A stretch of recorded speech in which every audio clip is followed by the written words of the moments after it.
Shalom, all praises to Yahweh Ba'ashem Yahushai, Ba'ashem Kakwadash. Double honors unto the apostles and the elders of Great Millstone who rule well, and peace and salutations to the hopeful elect. All right, and this is just a quick video. Those were a quick spiritual hit that I'm doing right now. But this is the day before camp, or really this is camp day because the sun has set.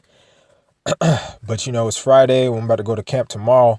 And, these are some of the things that, might scriptures or things you might be thinking on when you're going out there to camp. Or let's say if you've never been out there before, this is one of the scriptures that, at least me personally, when I first went out there, I had to think about a lot. So I'm gonna start at 23, but the point is at 26, talking about being ashamed. All right, and Lord's will is a quick spiritual hit and you're edified. This is Luke 9:23. It says, "And he said to them all, if any man will come after me, let him deny himself and take up his cross daily and follow me." All right, so if you call yourself a man of the Lord and you're walking out, you're trying to seek, the scriptures say King David was a man after the Most High's heart. All right, that's how we should be. Then it says you got to deny yourself and you got to take up your cross daily. And what does that cross represent? Is your trials and tribulations are in the hell that you go through, and you got to endure it. And it says, and follow me.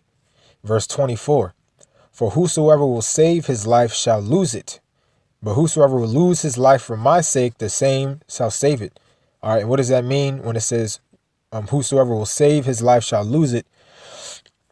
Basically, when you come into this truth, you become dead to the world. All the inhabitants of the world, they are dead to you. They are nothing, and you're not there. First of all, they're nothing to us because really they're dead. All right. But in their eyes, we're dead. All right. They see us as born. You don't want to go out no more. All right. You don't want to party and act dumb all day.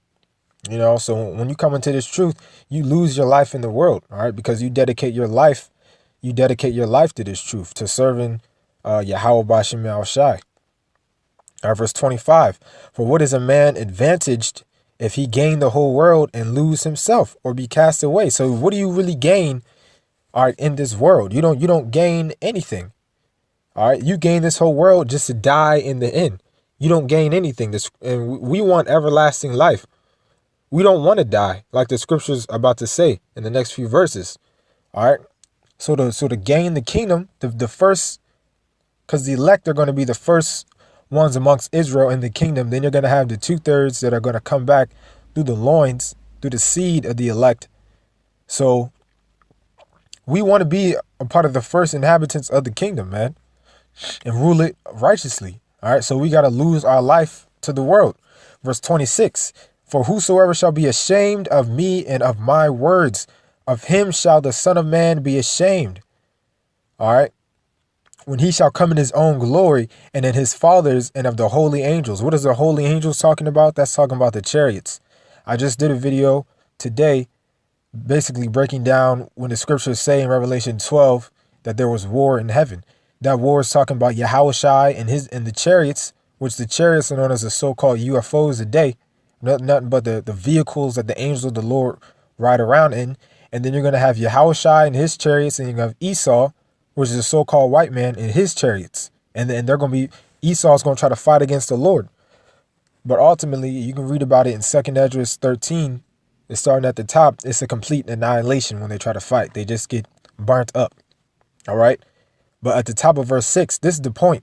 It says, for whosoever shall be ashamed of me and my words, of him shall the Son of Man be ashamed. All right. And that's really what I wanted to focus on, because when you go out there to camp, all right, you're going out in the mass multitude of people. And to the world, we look like a bunch of corner niggas, with blankets on ourselves. All right. Some don't make fun of us and say that, or they say we got on dresses on. Really, it's our garments, a representation of our laws, statutes, and commandments. All right. But the world, they make a mockery of us. All right. The scriptures speak about the foolishness of preaching, because to the world, we look like fools. All right. But the main point is that you cannot, even then, you can't be ashamed of these words, because if you are, then Yahushua is going to be ashamed of you in front of the Yahweh.